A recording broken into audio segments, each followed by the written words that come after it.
नमस्कार, मैं हूं आपके साथ में भूपेंद्र सिंह और आप रिपब्लिक सागर मीडिया के साथ में हैं। आखिरकार एक बार फिर बस संचालकों ने अपनी हड़ताल शुरू कर दी है। उनकी मांग है कि जो नया बस स्टैंड है जहां से बसों का संचालन किया जा रहा है, उन बस का संचालन फिर से पुनः पुराने बस स्टैंड से किया जाए। इसी तारतम्य में बस संचालकों ने आज यानी कि 5 अगस्त से अपने बसों का संचालन बंद कर दिया है। लगभग 454 बसें यहाँ के बस स्टैंड पर खड़ी हुई हैं। सूर्या मल्टी स्पेशलिटी हॉस्पिटल, हमारा उद्देश्य आपका उत्तम स्वास्थ्य, स्वस्थ सागर और स्वस्थ भारत। अब सूर्या मल्टी स्पेशलिटी हॉस्पिटल की सर्वश्रेष्ठ टीम आपकी सेवा में 24 घंटे उपलब्ध है। पूरे सागर जिले की बसें यहाँ पर स्थगित है। कुछ ही समय में रक्षाबंधन का त्योहार आ रहा है और रक्षाबंधन के त्योहारों को देखते हुए यहाँ के यात्री भी काफी परेशान होंगे, लेकिन बस संचालक अड़े हुए हैं और बस संचालकों ने प्रशासन पर भी एक आरोप लगाया है कि उन्होंने कोर्ट को गुमराह किया है और जो जमीन आवंटन की बात को छुपाया था कोर्ट से। तो आप इस विषय को लेकर हम कुछ बस संचालकों से बात करेंगे कि आखिरकार ये दोबारा हड़ताल क्यों, जो अब ये दोबारा हड़ताल हुई है उसका वास्तविक क्या कारण है। अब आप उसका कारण कुछ नहीं है, हाई कोर्ट से हम लोगों को स्टे मिल गया था, पुनः संचालन यहाँ से शुरू हो गया था, वो कहानी खत्म हो गई थी। उसके बाद प्रशासन ने न्यायालय के समक्ष में गलत तत्व रख के कि हमने पूर्ति कर दी है नियमों की, ये कर दिया वो कर दिया है, तो न्यायालय से स्टे वैकेट कर दिया गया। तो 19 तारीख को रात में आरटीओ महोदय का लेटर आया कि कोर्ट का आदेश हो गया है, अब आप लोग संचालन वहाँ से करेंगे। तो कोर्ट ने आदेश ये किया था कि आप ये जो कमियां हैं उनकी पूर्ति करते हुए संचालन प्रारंभ करा सकते हैं। कोर्ट का आदेश ये नहीं था कि आप पुराना बस स्टैंड बंद कर दें और जबरिया ये नया बस स्टैंड चालू कर दें। तो 19 तारीख को लेटर दिया आरटीओ ने और जो रूट उन्होंने निर्धारित किए थे तो उसके संबंध में लिख के दिया उनको कि ये बमोरी तिराहा बहेरिया होते हुए ये परमिटों में रूट नहीं है और ये करीब 20 किलोमीटर का चक्कर होकर दूसरे रूट से गाड़ियाँ जा रही हैं और हमारे परमिट शर्त की कंडीशन में नहीं है। परमिट शर्त का उल्लंघन है और परमिट शर्त के उल्लंघन में यदि कोई दुर्घटना हो जाती है तो उसका जिम्मेवार मोटो मालिक होगा, बीमा कंपनी की लायबिलिटी समाप्त हो जाएगी। तो ये सारी चीज़ें 20 तारीख को लिख के आरटीओ को दे दी थी कि इस कंडीशन में हम लोग संचालन करने में असमर्थ हैं। अब इसमें एक ना जमीन आवंटन का भी एक मुद्दा गरमा रहा है, उसमें भी ये आरोप लगाए हैं जो जमीन आवंटन वहां पर होनी थी बस स्टैंड के लिए, वो सिटी बस एसोसिएशन के लिए हुई थी और बिना बस जमीन आवंटन किए वहां पर बस स्टैंड का निर्माण कर दिया प्रशासन ने। उसकी कहानी ये है कि हम लोगों को ना तो बताया गया, जहाँ प्रशासन कहता है कि पहले आपने विरोध नहीं किया, तो पहले विरोध करने का प्रश्न नहीं था, क्योंकि 2015 में जब स्मार्ट सिटी का गठन हुआ था तो स्मार्ट सिटी के लिए जो 7 एकड़ जगह है दिल्ली माफी जोन से रकबे में है वो स्मार्ट सिटी ने आवंटित कराई थी कि सिटी बस डिपो के संचालन के लिए हमें वो जगह आवंटित की जाए। तो 2015 में वो आवंटित हो गई थी जगह। अब वहाँ बस स्टैंड का कार्य शुरू हुआ जब, तो हम लोगों को ज्ञान में वही रहा कि आप सिटी बस का स्टाफ बना रहे हो, डिपो बना रहे हो, हमें उसमें क्या आपत्ति। लेकिन नई कहानी शुरू होती है 26/7 को दैनिक भास्कर पेपर में तहसीलदार का ज्ञापन निकलता है कि जिस जगह पूर्ण बस स्टैंड बना लिया है वो 7 एकड़ भूमि आवंटित की जाना है बस स्टैंड के लिए, उसमें किसी को आपत्ति हो तो आप आपत्ति दें। 31 तारीख तक आपत्ति की डेट दी थी। तो वो कहानी उस टाइम पे हम लोगों की समझ में आई कि ये तो जगह इनको आवंटित नहीं हुई है।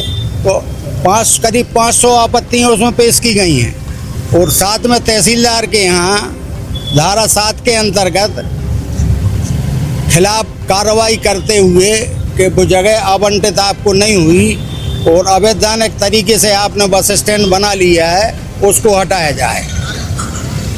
अब ये जो हड़ताल है भाई साहब, ये कब तक चलने वाली है हड़ताल? ये हड़ताल तो भाई साहब अनिश्चितकालीन, जब तक प्रशासन बात हम लोगों की मांगें नहीं पूरी करेगा। वो मांग जनहित में, यात्रियों के हित में हम लोगों का एक नाम उछाला गया है। हम लोग जो अनिश्चितकालीन हड़ताल पर बैठे यात्री यात्रियों के हित के लिए बैठे हैं और इसमें हम लोगों का कोई स्वार्थ नहीं है। यात्रियों की जेब इतनी खाली हो रही है, यहाँ से 50 और 100 रुपये ऑटो में लगते जब पैसेंजर बस पकड़ पाता है। अब मान लो नरसिंहपुर से कोई पैसेंजर आ रहा है तो उसको बमोरी चौराहा मकरोनी जाना तो बमोरी चौराहा उतरना पड़ेगा। अब लेडीज सवारी बच्चे सब बच्चे लिए हैं, उसके लिए आने के लिए बहुत परेशानी हो रही है, इसलिए हम लोग अनिश्चितकालीन हड़ताल पे। इतना बड़ा त्योहार आ रहा है रक्षाबंधन का, और रक्षाबंधन के पहले बसों की इतनी बड़ी हड़ताल, यात्रियों को परेशानी नहीं होगी? सबसे बड़ी बात है कि रक्षाबंधन तक हमारा धंधा इस स्थिति में कि रक्षाबंधन तक हम लोग इतने कर्ज में आ जाएंगे कि रक्षाबंधन का त्यौहार भी नहीं कर रहे। हर जगह डीजल के पैसे उधार हो गए हैं। इस स्टेशन से गाड़ी अगर कोई गाड़ी भंडा जाती थी तो 1000 रुपये की छूटती थी, वहाँ से 200 रुपये की छूट रही।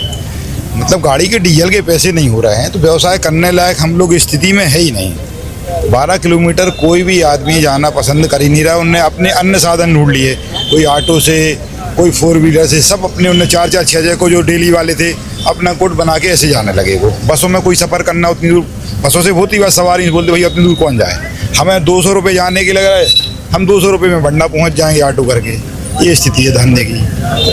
अब जो बसों का यहाँ पर हड़ताल हुई है, बसों के हड़ताल में समर्थन कौन कौन कर रहा है? अभी सब कोई समर्थन कर रहा है। जनता से पूछ लो एक बार, बमोरी टिकट्टा पे मकरोनिया पे खड़े हो जाओ, आपको पूरी जनता बता देगी कि कैसे चल रहा है।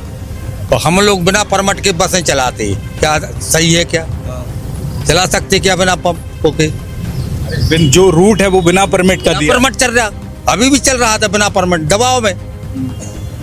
अभी तक जो परमिट चल रहा है, बमोरी से मकरोनिया जा रहा है, बहेरिया से मतलब भैंसा से बहेरिया, गड़पेरा जाओ, गड़पेरा से हम झांसी रोड की गाड़ी भैंसा स्टैंड कर दिया, भैंसा स्टैंड से गड़पेरा जाओ, गड़पेरा से बाईपास बहेरिया, बहेरिया से बमोरी, बमोरी से बंडा स्टैंड जाओ, कितना किलोमीटर पड़ रहा हो। पहले शासन ने बस स्टैंड का स्थानांतरण किया था 13 मई को यहाँ से नए बस स्टैंड। उसके बाद आपको हाई कोर्ट से स्टे मिला, आप वापस पुराने बस स्टैंड आए, फिर वो स्टे निरस्त हुआ, फिर वो फिर से नए बस स्टैंड गया। अब आपकी याचिका भी सुनिए खारिज? नहीं, उस पर नहीं हुई आज, पर बिना परमिट को हमारे को तो कहीं नहीं है कहीं। आई समझ में? तो क्या कहना चाहते हैं? प्रशासन ने गुमराह रखा बस संचालकों को, उसको रखा, पूरी सुविधाएं नहीं दी, ना जो खाना पूर्ति करी, परमिटों की खाना पूर्ति नहीं करी। अभी तक परमिटों की कोई खाना पूर्ति नहीं करी। इस बस हड़ताल से अब यात्रियों को क्या परेशानी होने वाली? परेशानी तो है सब कि लोगों को पैसे ज़्यादा लग रहे है ना, और हम लोग तो यहीं करीब के हैं साहब, तो हम लोग को तो ज़्यादा तकलीफ है, ज़्यादा तकलीफ, बहुत ज़्यादा। और पूरे वार्डों को है सर, 1 किलोमीटर में लोग बाग इतने में सब कुछ कर लेते हैं, और अब 12 किलोमीटर 15 किलोमीटर में लोग बाग जा रहे हैं, उससे पैसा भी खर्चा हो रहा है साहब, समय का भी। ये जो है ना, नया बस स्टैंड स्थानांतरित हुआ है, नए बस स्टैंड पे बस संचालन होना, खर्चों पर और किराए पर कितना बोझ पड़ा है? सर हम लोग अभी देखो 15 सवारी खड़ी है, मैं भाईचार हम लोग बाहर जाते इधर से श्यामपुरा, भोजपुरा, बड़कुगा, बाछलोन, कोड़ो, हम लोग तो इधर से पास में पड़ते सर, तो मजदूरी करने जाते तो इधर से ही जाते थे बस से काम वाम करने। आज वो अभी आए तो कोई बस ही नहीं मिल रही जाने के लिए, पूरी मजदूरी हम लोग की मारी जा रही, आओ जाओ, मतलब मजदूरों को भी लगो रेट। तो अब काहे से जाएंगे फिर आप? अब कहाँ से जाएंगे सर? आप बेटी पूरे मजदूर, तो ये भी खड़े लड़के हमारे सब। आप लोग कहाँ से आते हो मजदूरी करने के लिए? सरेरी गांव से आए, जैसे रात पर आते हैं तो उतने बस स्टैंड पे, अब रात को ऑटो वो लेके 200 रुपये लग रहा है एक सवारी के, तो हम इतना पैसे तो कहाँ से पहुँचेंगे? अब जैसे यहाँ पास पड़ता था तो यहाँ हमारे को सुविधा होती थी, अब इतने दूर जाएंगे, 100 रुपये लगेंगे या 100 रुपये रात में कमा कर लाएंगे, तो वो कहाँ से पैसा आ रहा? चक्कर ये है। अब भाई साहब, एक और बस हड़ताल अगर प्रशासन नहीं सुन रहा है तो कब तक जारी रहेगी? प्रशासन नहीं सुनेगा तो हम लोग तो बैठे ही अनिश्चितकालीन। हम लोगों ने अल्टीमेटम दे दिया था पिछली 1 तारीख को कि हम लोग 5 तारीख से हमारी जो मांग है वो मांग उचित है कि हम लोगों को जो प्राइवेट बस स्टैंड और सरकारी बस स्टैंड पुराना वाला वहीं से संचालन मिल जाए। पिछली बार मंत्री गोविंद सिंह ने आश्वासन दिया था, उनकी बातें मानकर आपने स्टे मिलने से पहले ही बसों की हड़ताल बंद कर दी थी, क्या इस बार भी वैसा होगा प्रशासन के? उसकी कहानी ये है कि माननीय मंत्री जी ने बैठक बुलाई थी, उन्होंने कहा अस्थायी व्यवस्था का बोल दिया था कि नए बस स्टैंड से तिली और सिविल लाइन होते हुए हम 4 जगह बस स्टॉप बनाएंगे, तो शहर की जो जनता है ना वो परेशान ना हो, तो इन स्टाफ से गाड़ी पकड़ लेगी। उस शर्त पे हम लोगों ने संचालन शुरू कर दिया था। लेकिन अब कोई शर्त मानेंगे आप प्रशासन और सरकार की? बीच का जनहित में कोई यदि मानता होती है कोई तो बिल्कुल रास्ता निकलता है तो रास्ता निकलता है तो बिल्कुल मानेंगे। हम कह रहे हैं ये बस स्टैंड है वो हमको ना दें, बस स्टॉप बना दें इधर। अब ये जो मुद्दा निकला है कि प्रशासन ने धोखा दिया है कि उसका आवंटन ही नहीं हुआ जमीन का और बस स्टैंड बन गया, तो उस पे कितना स्ट्रिक्ट एक्शन लेंगे आप? उसके लिए तो कोर्ट जाएंगे, आपत्ति दे दी है, यहाँ से निराकरण नहीं होता है तो हाई कोर्ट जाएंगे, हाई कोर्ट से नहीं मिला तो सुप्रीम कोर्ट जाएंगे, वो लड़ाई अलग है।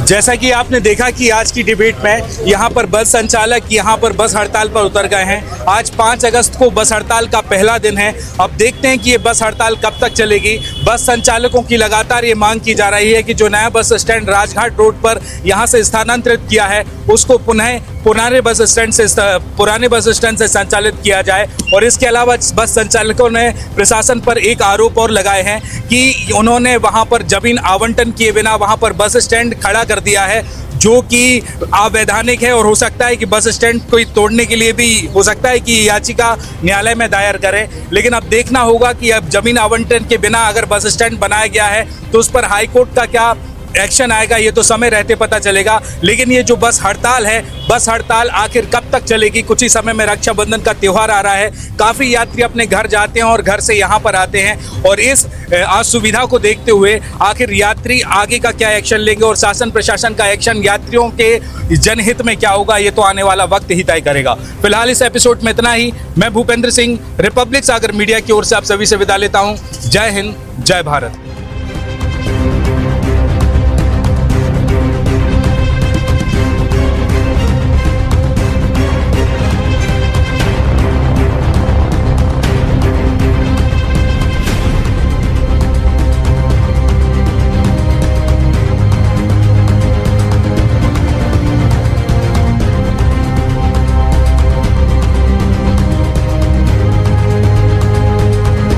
सूर्या मल्टी स्पेशलिटी हॉस्पिटल, हमारा उद्देश्य आपका उत्तम स्वास्थ्य, स्वस्थ सागर और स्वस्थ भारत। अब सूर्या मल्टी स्पेशलिटी हॉस्पिटल की सर्वश्रेष्ठ टीम आपकी सेवा में 24 घंटे उपलब्ध है।